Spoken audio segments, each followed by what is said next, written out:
البدع والأهواء، أهل البدع العقائدية وأهل البدع السياسية.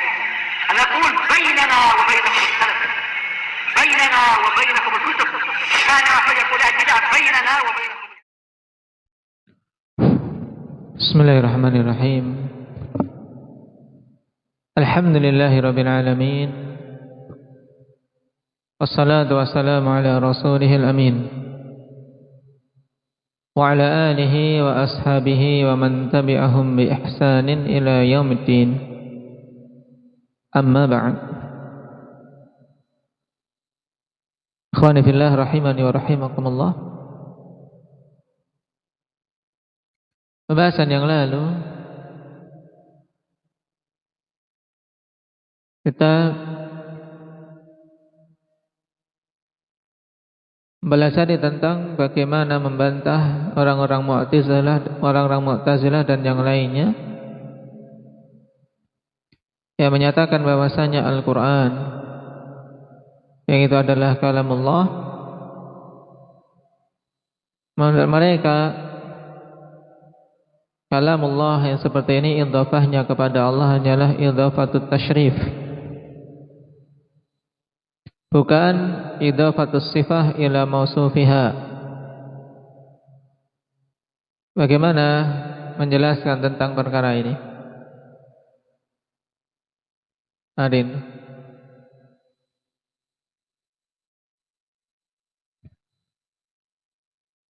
Baik. Pengkategorian mereka bahwasanya kalamullah idhafahnya adalah hanya sekedar idhafatut tasyrif, ini batil. Kenapa? Karena al-kalam itu sifat. Nah, dan yang diinginkan di sini adalah apa? Pengidhafahan sifat kepada yang disifati, yaitu Allah Subhanahu wa taala. Sebagaimana telah kita lewati kemarin bahwasanya idhafah kepada Allah Subhanahu wa taala terjadi dua jenis, a'yan dan ma'ani. A'yan ada yang sifatnya tasyrif apabila a'yan tersebut terpisah, berdiri sendiri, terpisah dari Allah, seperti naqatullah baitullah.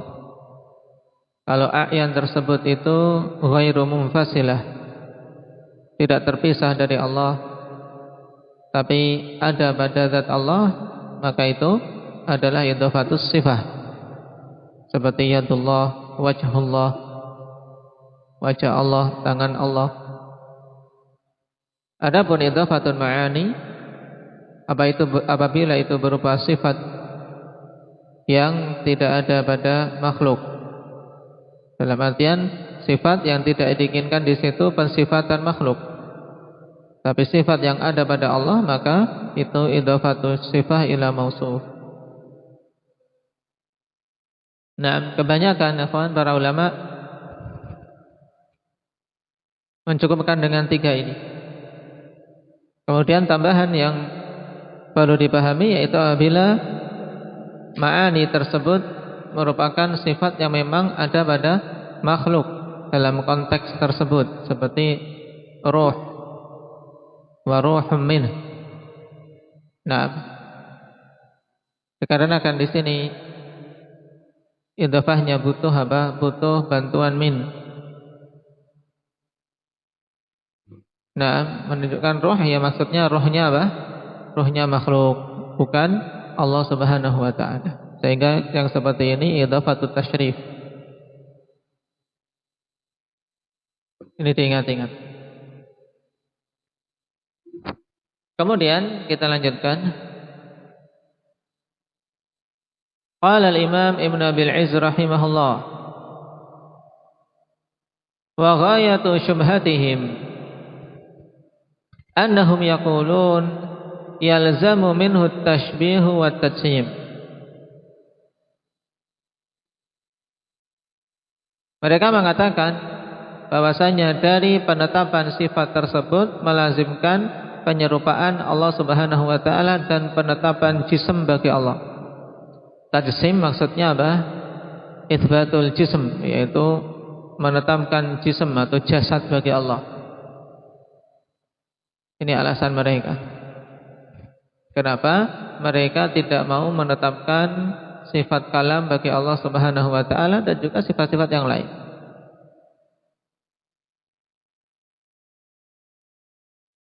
Fayuqalu lahum, maka dikatakan kepada mereka sebagai bentuk jawaban, dan ini sangat mudah kita katakan apa? Idza qulna innahu ta'ala yatakallamu kama yaliqu bi jalalihi intafat syubhatuhum. Apabila kita katakan sungguhnya Allah Subhanahu wa taala berbicara sebagaimana yang sesuai dengan keagungannya, tidak sama dengan pembicaraan makhluk. Dan bagaimana berbicaranya makhluk tidak sama, maka intafat syubhatuhum. Dan tertolaklah syubhat mereka, sudah terbantah. Dalam artian, na'am, makhluk memiliki sifat kalam, manusia memiliki sifat kalam. Taib. Dan Allah Subhanahu wa taala juga disifati dengan sifat kalam, tapi kalamnya Allah sesuai dengan keagungan Allah. Ala tara annahu ta'ala qala al-yawma nakhtimu ala afwahihim wa tukallimuna aydihim wa tashhadu arjuluhum wa nahnu nu'minu annaha tatakallamu wa la na'lamu kaifa tatakallam. Tidakkah engkau melihat bahwasanya Allah Subhanahu wa taala, atau tidakkah engkau tahu bahwasanya Allah Subhanahu wa taala telah berfirman, al-yawma nakhtimu ala afwahihim, pada hari ini kami kunci mulut-mulut mereka. Wa tukallimuna aydihim wa tashhadu arjuluhum, dan berbicara kepada kami tangan-tangan mereka dan kaki-kaki mereka bersaksi. Nah, sekarang yang berbicara apa? Tangan-tangan. Tangan berbicara, kaki-kaki bersaksi. Fa nahnu nu'minu annaha tatakallam, maka kita beriman bahwasanya tangan dan kaki itu akan berbicara. Wala na'lamu kaifa tatakallam, dalam keadaan kita tidak tahu bagaimana tangan dan kaki itu berbicara, ya tidak. Dan itu mudah bagi Allah. Wa kadza qauluhu ta'ala wa qalu li juludihim lima shahidtum 'alaina qalu antaqana Allahu alladhi antaqa kulla syai'. Mereka mengatakan kepada julud, apa julud? Kulit-kulit mereka, yaitu mulut. Ketika kulitnya bersaksi, mulutnya malah marah. Lima syahidtum alaina, kenapa kalian bersaksi untuk apa? Untuk mencelakakan kita. Nah, mulut berbohong, tapi kulitnya tidak berbohong. Makanya mulut memarahinya. Lima syahidtum alaina, kenapa kalian bersaksi yang merugikan kita, yang mencelakakan kita malah. Qalu, maka kulit-kulit itu mengatakan, menjawab pertanyaan tersebut, antaqanallah alladzi antaqa kulla syai'. Telah menjadikan kami mampu untuk berucap zat yang menjadikan segala sesuatu bisa berucap, yaitu Allah Subhanahu wa taala. Kulit-kulit berucap. Dan bagaimananya kita tidak mengetahui, cuma kita bersaksi bahwasanya itu hak. Wa kadzalika tasbihul hasa, demikian pula tasbihnya hasa, yaitu batu, sebagaimana dalam hadis yang dikeluarkan oleh Ibnu Abi Asim dalam As-Sunnah, juga Al-Bukhari dalam Tarikh, dari hadis Abi Dzar radhiyallahu anhu. Abu Dzar mengatakan, inni talaqtu altamisu Rasulullah sallallahu alaihi wasallam fi ba'dhi hawaitil Madinah. Sungguhnya aku pergi mencari Rasul sallallahu alaihi wasallam di sebagian kebun-kebun Madinah. Faida Rasulullah sallallahu alaihi wasallam qa'idun, maka aku menemui Rasulullah sallallahu alaihi wasallam dalam keadaan beliau duduk. Faqbala ilaihi Abu Dzar hatta sallama ala Nabi sallallahu alaihi wasallam. Qala Abu Dzar, wa hasayatun mawdu'atun baina yadayhi. Maka Abu Dzar pun bersegera untuk menghampiri Nabi sallallahu alaihi wasallam sampai beliau, yaitu Abu Dzar, mengucapkan salam kepada Nabi.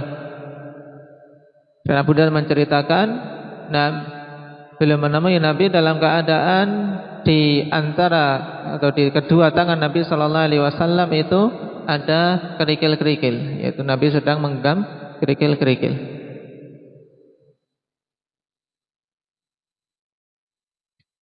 Fa akhadhahunna fi yadihi fasabbahna fi yadihi thumma wada'ahunna fil ardi fasakatat.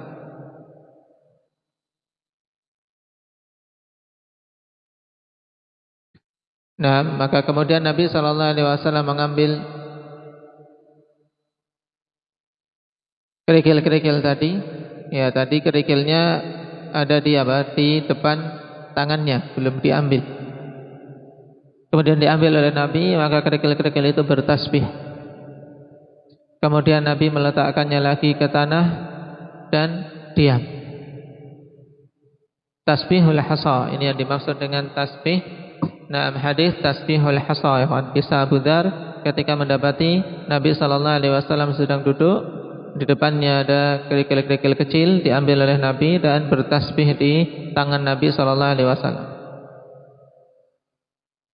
Cuman hadis ini akhwani fillah, nah, datang dari beberapa jalan dan disebutkan oleh Imam Ad-Daruqutni dalam Al-Ilal wal hadits muttarib, haditsnya muttarib. Nah, dan Ibnu Jauzi rahimahullah taala dalam Al-Ilal Al-Mutanahiyah mengatakan la yasih. Sehingga hadis tentang tasbihul hasan dhaif. Hadisnya dhaif. Wat ta'ami, demikian pula tasbihnya makanan. Makanan tidak punya mulut yang kita ketahui seperti mulut kita atau mulut binatang-binatang, tidak ada, tapi bisa bertasbih. Nah, kalau untuk riwayat ini datang dalam Sahih Bukhari dari Ibnu Mas'ud radhiyallahu anhu. Taib, kata Ibnu Mas'ud, walaqad kunna nasma'u tasbihat ta'am wa huwa yu'kal. Dan sungguh dulu ketika bersama Nabi sallallahu alaihi wasallam kami mendengar tasbihnya makanan dalam keadaan dia dimakan.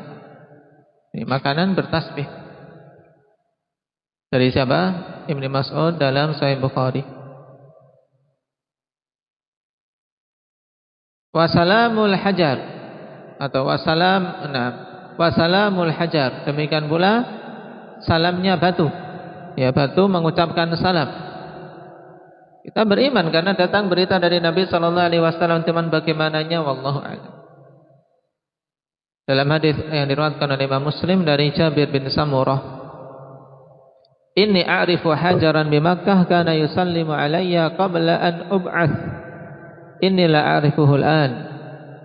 Sungguhnya aku tahu sebuah batu di Mekah yang dulu mengucapkan salam kepadaku sebelum aku diutus. Jadi sebelum Nabi diutus, batu ini sudah mengucapkan salam pada Nabi. Dan sungguh aku mengetahuinya saat ini. Cuman tidak diberitahukan kepada para sahabat tepatnya. Naam, kullu dzalika bila famin yakhruju minhu as-sautu as-sa'idu min ar-ri'ah al-mu'tamad ala maqati'il huruf.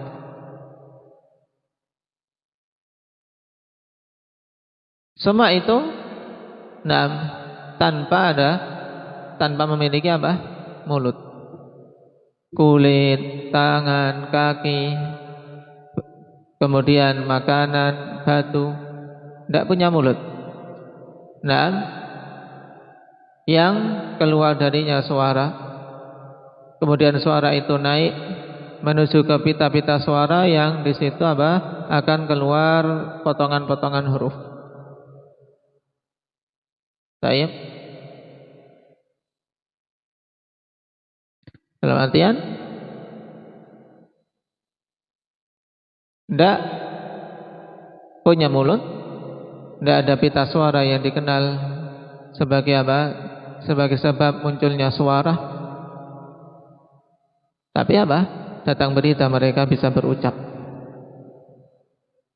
Qala wa ila hadza asyara Syekh rahimahullah biqaulihi minhu bada bila kaifiyatin qaula.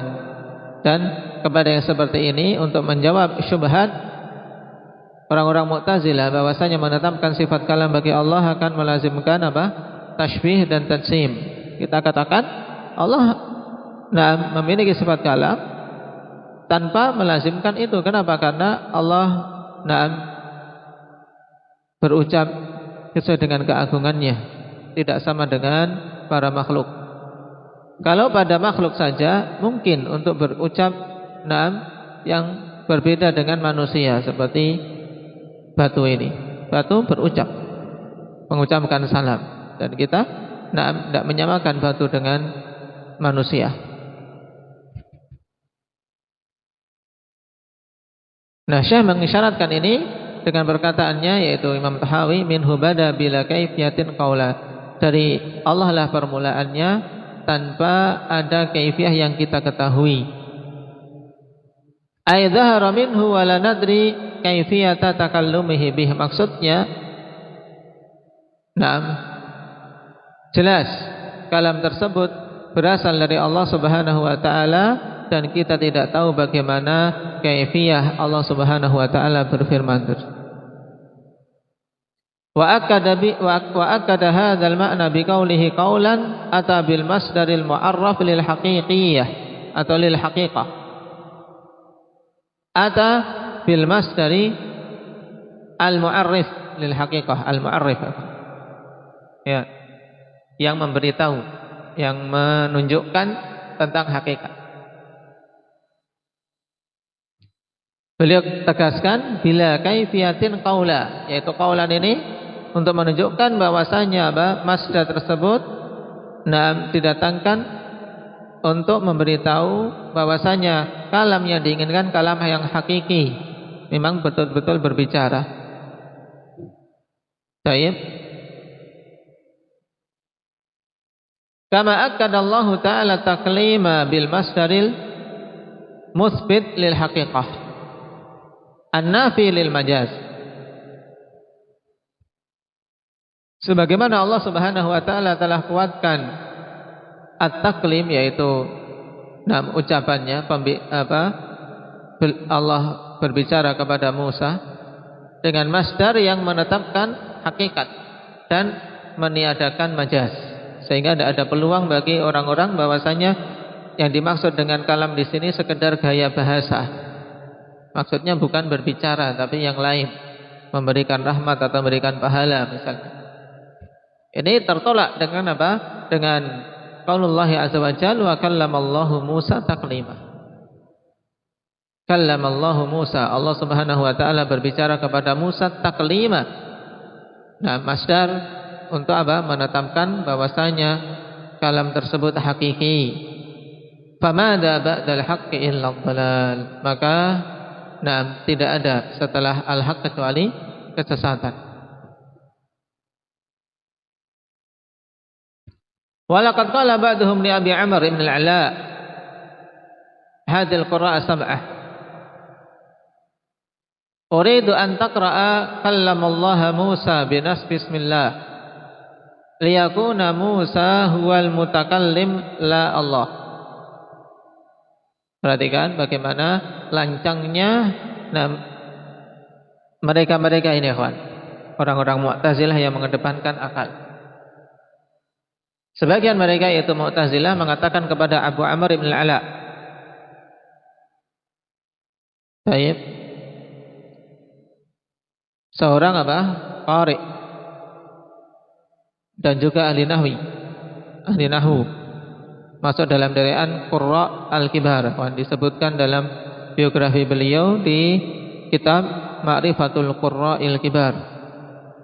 Namanya Zabban. Lebih masyhur dengan kunyahnya Abu Amr ibn al-Ala. Namanya siapa tadi? Zabban ibn al-Ala ibn Ammar al-Mazini. min ahadil qurra al-kibar. Di sana di sini dikatakan ahadul qurra is-sab'ah. Salah satu dari qurra yang 7. Nah, orang Mu'tazilah mengatakan aku ingin engkau membaca ketika membaca ayat di surat An-Nisa ini wa kallamallaha Musa dengan menasabkan lafdzul jalalah Allah agar menjadi Musa dialah yang berbicara bukan Allah Subhanahu wa taala. Nah, ini ingin merubah-rubah Al-Qur'an. Datang kepada seorang ahli qiraah. Maka faqala Abu Amr mengatakan hab anni qara'tu hadhil ayah kadza. Ini beliau apa betul-betul paham letak-letak ayat qurra. Sekarang mereka sodorkan. Taruhlah aku membaca ayat ini seperti itu, seperti yang kalian minta. Kallamallaha Musa. Terus fakaifa tasna'u biqaulihi ta'ala walamma jaa Musa limiqatina wa kallamahu rabbuh. Maka bagaimana engkau akan lakukan dengan firman Allah Subhanahu wa taala walamma jaa Musa limiqatina, tatkala Musa datang memenuhi panggilan kami di waktu dan tempat yang telah kami tentukan. Miqat yaitu mencakup waktu yang telah ditentukan oleh Allah dan apa? Tempat yang ditentukan oleh Allah. Karena miqat mencakup apa? Makani dan zamani. Wa kallamahu rabbuh, maka Rabbnya pun yaitu Allah Subhanahu wa taala mengajak bicara Musa. Nah, ini sekarang bisa tidak diubah? Bisa tidak diubah menjadi wa kallamahu rabbah? Bisa tidak? Tidak bisa. Kenapa? Karena jelas hak di sini harus sebagai apa? Harus sebagai apa Ismail? Kallamahu. Kembali ke Musa maksudnya, tapi dalam i'rab harus sebagai apa? Maf'ulun bih. Kemudian rabbuh, ya sebagai fa'ilnya. Tidak bisa di sini untuk diubah-ubah. Kalau kallamallahu Musa mungkin bisa kallamallaha Musa, ya kan? Secara teori nahwu. Nah, tapi kalau ayat wa kallamahu rabbuh, ini sudah tidak ada kemungkinan lain. Subhanallah.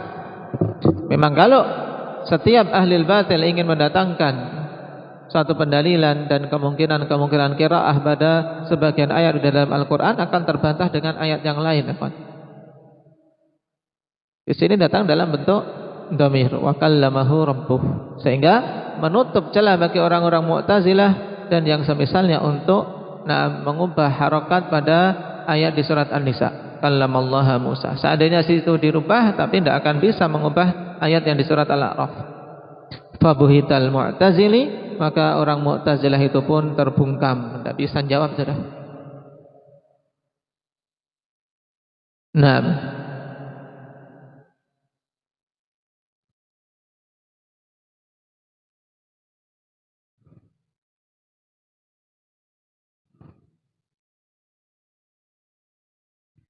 wa kam fil kitabi wa sunnah min dalilin ala taklimillahi ta'ala li ahlil jannati wa ghairihim. Dan betapa banyak dalam kitab As-Sunnah dalil yang menunjukkan apa? Pembicaraan Allah Subhanahu wa taala kepada penduduk surga dan selain mereka. Qala ta'ala salamun qaulan mir rabbir rahim. Salam, ya. Perkataan dari Rabbur Rahim, dari Allah Subhanahu wa taala, zat yang Maha Pengasih. Fa an Jabir radhiyallahu anhu qala Rasulullah sallallahu alaihi wasallam baina ahlul jannati fi na'imihim id sata'a lahum nurun farafa'u absarahum. Tatkala penduduk surga berada dalam kenikmatan-kenikmatan, mereka tiba-tiba terpancar untuk mereka cahaya. Nah, farafa'u absarahum, maka mereka pun mengangkat pandangan mereka. Fa idzar rabbu jalla jalaluhu qad asyrafa 'alaihim min fawqihim. Maka tiba-tiba Allah Subhanahu wa taala, zat yang maha mulia, telah apa? Telah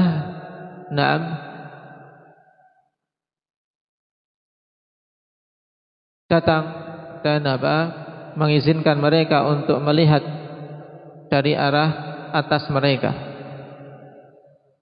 Faqala assalamu alaikum ya ahlal jannah. Allah Subhanahu wa taala katakan, keselamatan atas kalian wahai penduduk surga. Wa huwa qaulullahi ta'ala, salamun qaulan mir rabbir rahim. Dan itu adalah yang dimaksud dalam ayat di surat Yasin ini. Salam, perkataan dari Rabbur Rahim, dari Allah Subhanahu wa taala. Fala yaltafituna ila syai'in mimma hum fihi minan na'im. Maka ketika itu mereka pun tidak menoleh kepada sesuatu pun dari kenikmatan-kenikmatan yang mereka berada di dalamnya. Kenapa? Karena saat itulah mereka merasakan nikmat yang sangat agung, yaitu izin untuk bisa melihat wajah Allah Subhanahu wa taala. Madamu yanzuruna ilaihi, selama mereka melihat pada Allah Subhanahu wa taala, tidak ada nikmat yang lebih besar dari itu. Hatta yahtajiba anhum wa tamqa barakatuhu wa nuruh, sampai Allah Subhanahu wa taala pun berhijab. Yaitu apa? Menutup kembali izin untuk melihat. Karena Allah Subhanahu wa taala di antara dalil yang datang dalam hadis, hijabuhu nur, hijab yang apa? Yang menjadi pembatas antara dia dengan para makhluknya, berupa cahaya. Dan Allah Subhanahu wa taala mengizinkan kepada penduduk surga untuk melihat wajah Allah Subhanahu wa taala pada waktu-waktu tertentu sebagai tambahan nikmat. Nah, ketika Allah berhijab kembali, wa tamqa barakatuhu wa nuruh, dan tetap barokah Allah Subhanahu wa taala dan cahayanya. Cuman hadis ini akhwani fillah rawahu Ibnu Majah wa ghairuh, dikeluarkan oleh Ibnu Majah dan yang lainnya dengan sanad dhaifun jiddan. Sanadnya dhaifun jiddan. Kenapa? Karena padanya Fadl bin Isa bin Aban Ar-Raqashi, seorang mungkarul hadis. Juga padanya Abu Asim Al-Abadani, layyinul hadis. Datang dalam riwayat Ibnu Najjar pada tarikh beliau dari hadis Abi Hurairah, tapi juga dhaif, sehingga hadis ini tetap dalam kelemahannya, dengan kelemahan yang sangat. Kata Imam Ibn Abil Iz, fa fi hadzal hadits itsbatu sifatil kalam, pada hadis ini terdapat penetapan sifat kalam, tapi hadisnya dhaif. Kita mencukupkan dengan dalil-dalil yang lain yang banyak. Cuman beliau ingin bawakan itu karena berhubungan dengan tafsir ayat apa? Salamun qaulan mir rabbir rahim. Wa itsbatir ru'yah, atau wa itsbatur ru'yah wa itsbatul ulu. Dan juga padanya penetapan ru'yah dan penetapan ulu. Wa kaifa yasihhu ma'a hadza an yakuna kalamur rabbi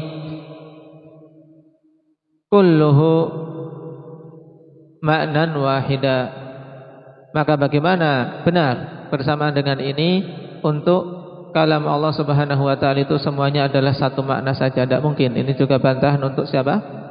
Untuk Asy'ariyah dan yang lainnya, mengatakan kalam Allah itu hanya makna yang satu, tidak terpecah-pecah. Satu makna saja. Kenapa? Karena Allah katakan kepada penduduk surga seperti itu. Dalam hadis yang lain apa? Ya ahlal jannah, aturiduna syai'an azidukum. Kalian ingin sesuatu untuk aku tambahkan? Tentunya ini Allah Subhanahu wa taala yang mengatakan.